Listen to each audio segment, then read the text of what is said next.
Hello, fair maiden, and welcome to Friday. Well, it's going to be sunny and professional this weekend for the Virgos. You may be having 2 days off because it's a weekend here in the United States, but I think the Virgos are still hard at work, at least up in their mind, their deep, complex mind.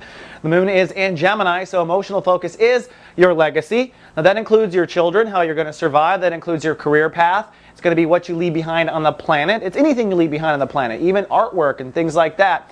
And through the weekend, I expect you to get quite passionate about this topic because the moon will cross over Mars. So I think you're going to get amped up and passionate, hopefully in a good way. Take advantage of that emotional energy to lightcast the reality you want, not to be complaining about the reality you don't want. That's just going to create more of that bad reality. As around the sun, we're almost through. You're in chapter 3 now of a transit helping you to pull the weeds out of your soul garden.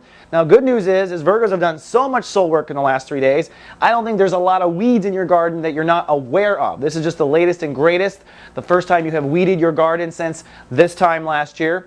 But through the weekend, the universe is encouraging you to think a little bit bigger. So if you think you know exactly what your issue is, and if you don't know, a weed is an issue in our life that holds us back from creating flowers and fruit. It's a weed. It's choking the life out of us.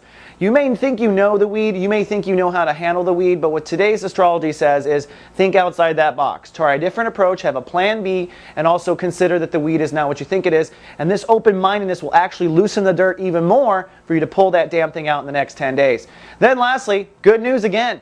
Mercury and Saturn are conjuncting this weekend. That means I think Virgos, for the first time in this entire Saturn transit, are going to become somewhat clear on Virgo 2.0. The new ego you've been working on for nearly 2 years now, and you're finally getting some clarity. It's finally starting to all make sense, and Virgos are finally starting to see, this is how I'm going to end up, and this is how I'm going to feel, and this is how I'm going to look, and this is how, my hair is going to look. You're really getting clear. Now, I'm not saying you won't go through a couple more drafts. You will. Mercury's going to retrograde and go direct again, but by the time your birthday period is over, most Virgos will be past the hardest part of this Saturn transit. And for those who did their soul work, it's downhill from here, baby. From those who didn't, watch out, steamroller coming. One last thing. We have a new episode of Feng Shui Guy. It's Feng Shui Friday. The Feng Shui Guy with Ariel Joseph Town. It's live today at soulgarden.tv. We're going to make Fridays always Feng Shui days. And if you don't know, he's giving us the ancient art and wisdom of Feng Shui and how to rearrange your space for success. And in your case, rearranging your space so you can pull out the weeds and get to the core of having faith in yourself. So check it out, Virgo. We got a lot of people on our site trying to help you out every day. All right, that's all I have for the weekend forecast. See you on Monday with more. Live, love, be. So